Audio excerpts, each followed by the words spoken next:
Keeping perspective when things don't go the way you had expected them to be are signs of self awareness and, more importantly, self management. And to demonstrate high emotional intelligence, you have to have the ability not only to manage your pleasant emotions and feelings, but also your unpleasant ones. And this video, we're going to be looking at regret and on keeping perspective. So, what is regret? In simple layman terms, regret occurs when a person looks back at a past decision and wishes they had done something differently. If you want a more formal definition, then here's one for you. It's an aversion or an aversive emotion focused on the belief that some event from the past could have been changed in order to produce a more desirable outcome. For example, these feelings can come up if you're on a diet and then you go and you binge on a bag of potato chips and wish you hadn't done it, or you passed off a particular job offer in favor of another one and then discovered you were a cultural misfit. It can get serious though, and it can impact your career as well as your life if you are not careful. In fact, some time back, I had a question on Quora from somebody who asked me if it was okay to phone and shout at your manager after you've left an employment and telling them that they were stupid. Now, I didn't answer that question because I thought it was some sort of a hypothetical situation and I wasn't going to waste my time on it. But sometime later, the same person asked another question about whether it could affect his career prospects if he called and shouted at his ex manager. Now, when I saw that, I realized that perhaps he had actually gone and done it, and that simply sounded like regret. But on a more serious note, we do experience regret when we about missed opportunities or past decisions or losses. And what concerns us the most in terms of our regrets, say some researchers, is our failures and our preoccupation with the mistakes that we have made or the things that we ought to have done.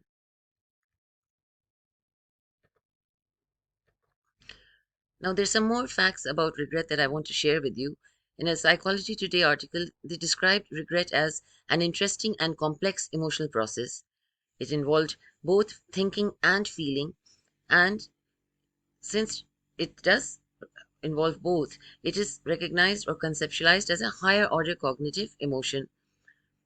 In other words, it follows some other emotions activation, and that is exactly what might have happened back at Quora. But unlike fear or anger, regret isn't considered to be one of our core emotions. In fact, it is a blend of two or more primary emotions that are activated in close proximity or results when one emotion is triggered in response to another. And the dominant emotions here are regret, uh, for regret, are shame and sadness.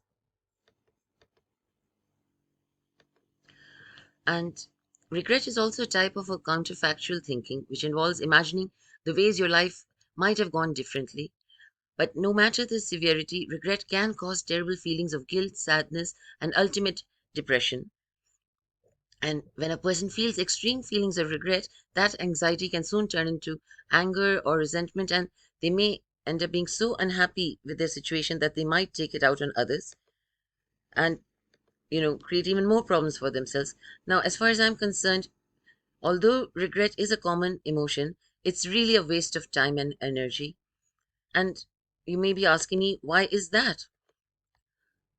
Now, this quote from Catherine Mansfield is worth thinking about because it those true sentiments do happen, but you have to remember that you can't go back in time and change your past decisions, nor can you become someone else and avoid your current situation. And wishing for a new outcome from impossible measures is actually a waste of time because it's only going to cause you emotional and sometimes physical distress as well. Now, regret can play a negative role in in our lives because we may be feeling extremely bad. We may become extremely hard on ourselves, almost to the point of severe self pity. And in addition to this, it's going to also impact how we take our future decisions because you may be apprehensive due to past feelings. Because something didn't work out in the past, like passing the driving test the first time round, because you didn't take driving lessons, You may be scared to set that exam again. Now, that is a simple example, but the problem with this kind of mentality is that it actually impairs your ability to trust yourself. And you continue to wallow in the past and you keep thinking about what could have been, could not have been. And, really, you should be focusing on the future.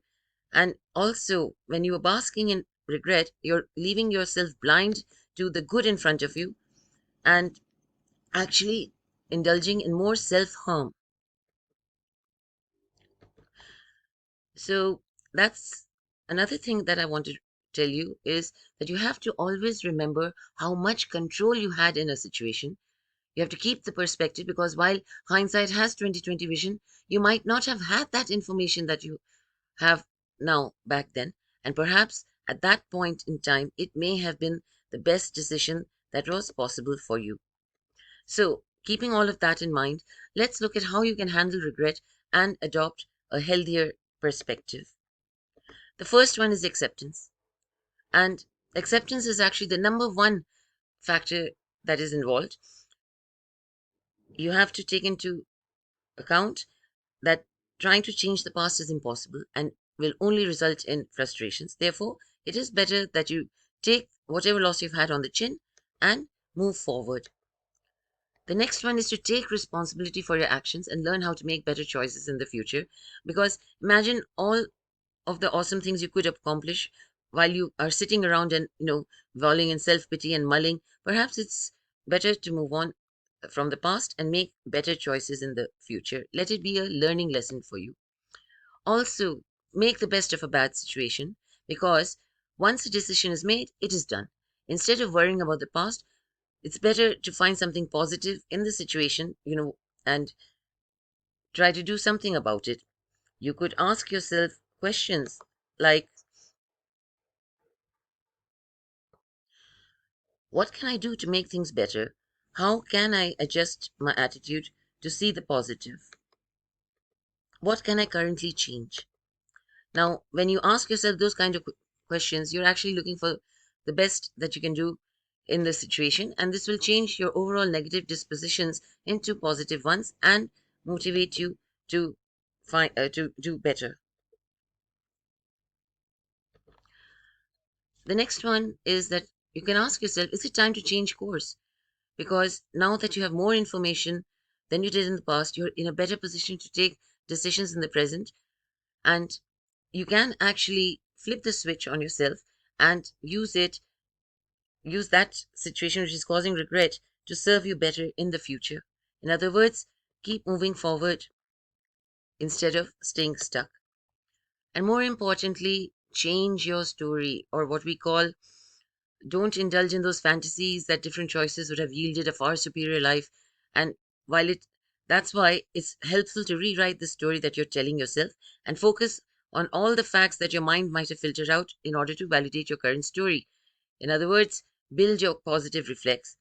And one suggestion that I can give is that instead of doing the counterfactual, looking up and doing fantasies, why not look at how things could have been worse instead of how they could have been better? It's what we call downward counterfactual.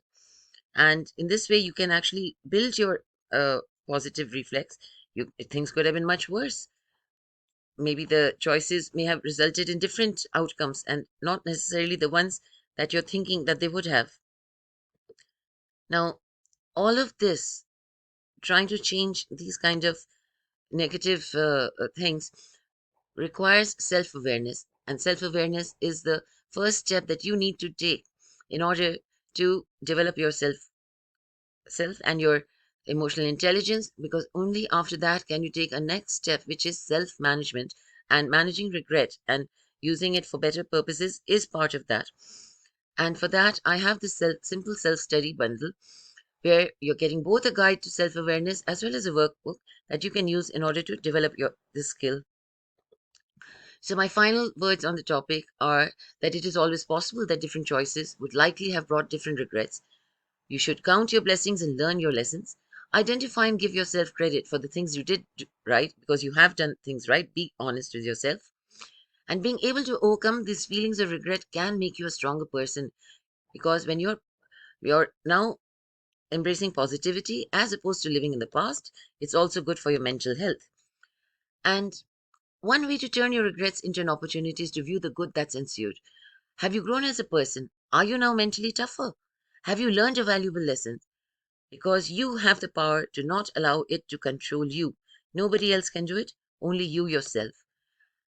And with that, my really last words are that by implementing positive thinking and focusing on the future, you will surely combat regret and live a life full of purpose. This is Vatsala Shukla from Karmic Ally Coaching signing off. Here's to your success. Bye for now.